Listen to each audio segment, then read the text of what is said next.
online, on digital, and on 88 to 91 FM. Noel Gallagher, in for Dermot O'Leary.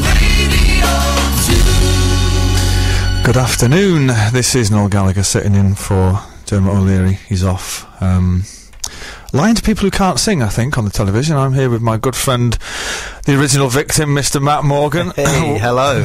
We're going to be here for the next 3 hours. Unbelievably 3 hours. When somebody offered us this gig, they said it was going to be 2, and we thought we could wing the first hour and wing the second hour, but 3 hours. I don't know what we're going to do. We're going to talk a right load of all nonsense, but we're going to play some right good tunes, and this first one is by Kid Koala. Indeed, wise words. That's what you want, a bit of speech at the end of a record, when you haven't driven the desk for a while. Now, if that wasn't Matt scratching, by the way, if anybody doesn't know who Matt Morgan is, we'll refer to them as squares. Yes. Matt is, of course, used to be... Say sidekick. Go on. Used to be Sideshow Matt on the Russell Brand radio show. Can we mention his name here, or is his name dirt around these parts? His name is Mud, isn't it? It's pretty bad. Matt Morgan... Nothing to do with us two. No, it wasn't on our watch, was it? No. When the incident happened. Let's move on. And Matt was the sidekick, and he used to write some of Russell Brand's funny bits. That's the truth, isn't it? Good. But anyway, so 3 hours. Over the next 3 hours, we have got coming up for you. We've got an actor by the name of John Sim. And I'm a bit nervous about interviewing him, because I've never done an interview before, but I also know him. He's your mate, so that's easy. Yeah, he was at my wedding, wasn't it? Yeah. Widely regarded. Why are you nervous? Yeah. Because I'm not... Alright, I know how he's doing. Yeah. You know, I know how his kids are, his missus and all that. You know. Tell us, and then we don't have to have him in. Yeah, you know. But I found out, you know, a couple of interesting things about him, which we'll discuss later on. But we've got John Sim is coming in. We've got a band from Manchester called The Folks, and the reason they're coming in is they're opening up for me on my sold out, I may add, UK tour, and I've never heard of them. I've never heard them, you see, so I thought, really? well, I'll go check them out, see what they've got.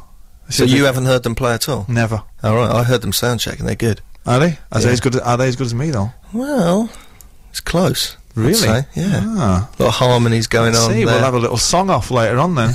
And then, after that, you can also text in and email in and ask me some questions. I would also like people to email in and ask Matt some questions, because he's got a lot of explaining to do about various things, about why he's called the original victim, why his hood is full of bananas, or was full of bananas. This will sound like nonsense to anyone who didn't listen to that radio show. People did listen to the radio show, that's the thing, a lot of people did. Well, we can recap that stuff, but because me and Noel are such firm friends, I will ask him anything. So do email, text me things on, what is it, 88291. If you text questions for Noel to 88291, I will ask him them, whatever they are. Yes, and after that, we're going to be talking to David Walliams in the water. I think we're going to be calling him, actually, while he's going to have a water phone. We're going to be calling him while he's swimming up the Thames for somewhere or other, covered in plankton. I read on the internet that a stick would do the journey faster than him. David put a stick in the Thames, it will get to the end of the Thames. It's pretty pointless, but good on him. With a little elastic band on the end, like you used to do in the bath with the children. We were never in the bath as children, no. Anyway, should we play another tune? What have we got? We're going to play Beck. And we're going to play E-Pro by Beck. You do like... People do like Beck, don't they? A lot. I don't think anybody really dislikes him. He's like the Eels. Eels and Beck. They're just good. Eels have got a couple of good tunes. It's the beard, though, isn't it? What's wrong with a beard? I've got a beard. Yeah, but yours is contained to at least 1/8 of an inch under your chin. But today for the radio, really? Yeah, pointless. For the radio, yeah. Brilliant. All right, Beck, a Scientologist. That's always disappointing when you find that out. What really? Other religions are available, of course. Juliette Lewis, Beck. Yeah, I've heard. This is. I'm saying this allegedly. That he's got a person that opens doors for him. Really? But wherever he goes. Doors. I do repeat allegedly. But I used to have a person that did that for me in the 90s, but I was wasted all the time. Did they have like those white gloves that those people would do snooker balls do? Here you go, son. What's this handle? What does this handle do? They must do other stuff. They can't just... Someone's seen a person open a door for Beck, and then a rumour started. Allegedly, I heard he's got a door opener. It's just a PA. I've got a PA... I've got a girl in there called Kat. She doesn't open doors for me.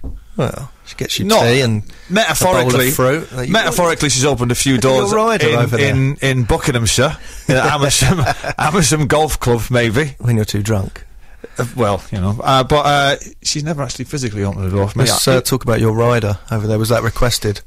I requested bananas and apples, but the grapes have arrived now. And hummus over there. You've got little chips and dips. I do like hummus. Yeah, I love hummus. Why? It's nice. Everyone likes hummus. It's nonsense. It's nonsense. It is. It's just like yogurt mixed with sand. What? And wood. It's just cream chickpeas. Oh, my missus eats a lot. Well, I wouldn't say eats a lot of it. She'll be sat on the radio now, but I don't eat a lot of it. But she eats hummus. I find a certain gentleman is a hummus fan. Yes, Russell Brand. He's big on hummus. Shh, don't mention his name. God, don't mention his name. Do you eat quite traditional sort of normal food? Yeah, chicken and mushroom pot noodles. Really? That's as traditional as it gets. Other freeze-dried. They're not really. There's nothing else available. We've got some questions here, if you know, from listeners. Do you want to hear them? Yes, please. Right. When writing your songs, do you write the music first on guitar until you are completely happy with it, and then the lyrics, or do you sometimes do it the opposite way? I don't really, you know... Come on, you've heard his lyrics. He doesn't do those first. It's all about the songs. All about the tune. You know what? I don't really know a great deal about songwriting. I know. He played a song earlier where he's like strumming, and I said, "What are those chords?" He didn't know what they were. No, well, I'm a musical genius. Well, I've never been taught music. I've never had a guitar lesson or a singing lesson. How did you learn the guitar? Because when I was young, my dad went out and bought a guitar for some reason, I don't know why, and he could never play it, and it was just kind of behind a door in the house. And when I got grounded when I was a young man for being a little bit edgy and out there. A bit of a punk poet. I think I might have wrote T-birds on the back of my school blazer. And I got grounded a lot, and I kind of started playing Joy Division bass lines on the... Really? I only had a few strings on it, and yeah, it went from there. But I kind of learned new things as I go on with the guitar, because I've never kind of, you know... But how did you look? Because nowadays kids have got the internet and YouTube, like, you can learn stuff quite easily, but... What did you do? Just work it out? You must have a chord book, though. I only got a chord book when I was kind of late teenager, but I'd been playing for years before that. I was very poor, Matt. I couldn't afford stuff like that. Not like you middle-class people. Mummy, go and get me a chord book. I'm going to make £1 million. You say you didn't get guitar magazines? I suppose then you'd have been learning Van Halen or something. No. What do you mean guitar? I never started buying guitar magazines until I was in a group. Really? Well, until I was in them. I reckon you had a chord book from the very beginning. I reckon you had lessons. Well, if you can find my guitar teacher or my music teacher, please call in, but it doesn't exist. He's not there. Anyway, what have we got coming up next? We've got... Listen, I'm going to play this for... Joe Wiley texted me a couple of days ago, you know, saying, "Oh, Radio 2, it's where all the old people end up eventually." Really? Yeah, 3 hours, I know. It's unbelievable. Have I mentioned? They did mention it was going to be 2 hours, didn't they? And then and then I asked you, and you said, "Yeah, all right, I'll come and do it." And now it's 3 hours, and it's like, I don't know. It's a good job we're not getting paid by the hour. That's all I'm saying. But anyway, she requested some Rolling Stones. She requested "You Can't Always Get What You Want," but I've grown to loathe that song. Yeah, I don't like the bit of the choir. Yeah, song. It's that earnest school choir at the beginning, and you just want to kind of put your foot inside the speaker and squash them. But anyway, this is from 19... It's alright, they're all grown-up kids now. It's from 1967. Yeah. This is from 1983, right? Undercover of the Night by the Rolling Stones. Welcome back. That was a jingle for something or other. I don't know. The history of rock and roll is still banging on about it, aren't they? Rock and roll. You're part of it, aren't you? Rock and folk now, I think, not rock and roll. But anyway, John Simmers joined us in the studio. All right, John, how you doing? Hello, mate. Yeah, I'm good, thanks. How are you? I'm very well. When they asked me to, you know, this is going to be difficult for me because we know each other, obviously. Yeah. And you've met Matt. You met Matt. Yes. Our wedding, one of the best weddings of all time. Thank you very much. Not our wedding. No, me and Matt. Me and Matt. I'm not yet married, but believe you me, that is. It's on the cards. It is on the cards. According to my wife Sarah, every night we go out, she's like, "Stop talking to Matt. Stop, you're hogging Matt." It sounds weird, that.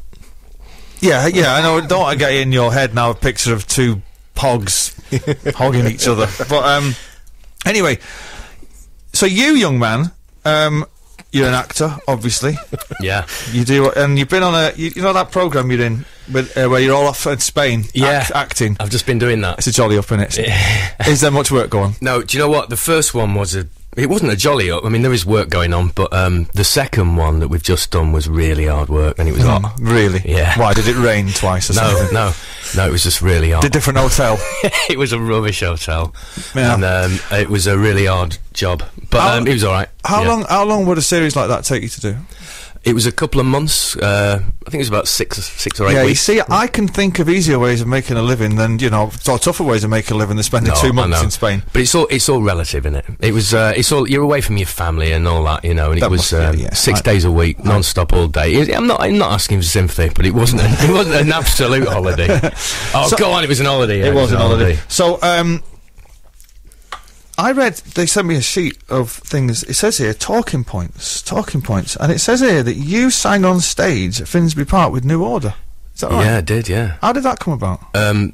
It was because of 24-hour party people. How did that come about? Because you don't look anything like Bernard Sumner. Really? Well, a little bit. I guess a little bit, when you put the tie on and... No, I know what you mean. I mean, sort of enough. I looked enough like him I didn't look like anybody else, so there was no way I was going to play... You looked like Peter Rook. No, I didn't. I don't, but there was no way I was going to play anybody else. So as soon as I heard he was doing it, I thought, who do I look like a bit? And you're a big New Order fan, right? Yeah. I mean, I was a big fan of those. Yeah, as we all are from up in the northwest. So how did it come about that you would get on stage at Finsbury Park? Well, I went to see them. I can't remember what year it was now. It's on YouTube, I think. Somebody go and get me that on YouTube now. I can't remember what year it is. Steve? They released it. It was on the DVD, and it was a great gig. It was at Finsbury Park, and I was at the side of the stage with my missus, and the lovely Kate. The lovely Kate. I wasn't really ready to go on stage, or indeed expecting it. So it had not been planned? Not been planned. Brilliant. No, and I think you can see that if you look closely on YouTube. But yeah, they asked me to come up, and they did digital, which they hadn't played live, and they only did it live because of 24-hour party people. So he started shouting me up on stage. All right, and he was just assuming that because you'd done a thing, you'd know the words. See, now Paul Weller had done that to me a few times when I've seen him at big gigs, and he'd got to the gig, he'd never mention anything, before going on stage, and then in between the end of the set and the encore, he'd just come and he'd say, "You getting up?" And of course, you'd be like, well on the way by then. I mean, I've done this twice at Weller gigs where he's given me the guitar and I've got up and I've just switched it off, mimed, like really drunk. People are going crazy. Look at that guy! He can play the guitar like ringing a bell, and I was just absolutely blagging What songs? Like his songs? I remember doing a really good mime to Woodcutter's Son one afternoon in Victoria Park to maybe 40,000 people. It was brilliant, and maybe a Dr. John number. Yeah, Walk on Gilded Splinters. But then were you nervous? I was. I guess you probably wouldn't have had enough time to get nervous, would you? I was well on the way, as it were. Right, okay. When you sing without the guitar, are you a two hands clasping around the mic man, or one hand in the pocket, or hand behind your back, or do you do a bit of a... See, that's an interesting thing. That's an interesting question. Because I don't usually sing without a guitar, and so I didn't know what to do with myself. So if you look at it, I'm just dancing around like an idiot until he... I'm trying to get off stage, and then he gets me to sing the chorus with him, which is day in, day out, so I knew that bit. That's fine. Yeah. So I put my arm around him and just sang like that. Oh, like you're at a football match or a wedding. Yeah. And another thing it's written here, it says you've played with Ian McCulloch. Yeah. Are you just living out your boyhood fantasies here? No, man, it's been. Do you know? Yeah, did he sing? He sang at your wedding? No, he was at my wedding. Right. And she walked down the aisle to Lips Like Sugar. And I was saying before, they said, "Oh, you walked down the aisle to a Bunnymen tune," and I was saying, "Let's hope it wasn't Nothing Ever Lasts Forever." Right, and he was there. He was there. He was late. Did he have his shades on? Yeah, he did. And we were waiting for him. And as she was walking down the aisle, I saw his head pop out, and he looked quite moved. Bless him. Yeah, he's a lovely man. So, how did you manage to get on stage with him? Well, I play guitar in his band. He did this. You're a jack of all trades, John. I know, Can you play football? I can't. I've got a dodgy knee.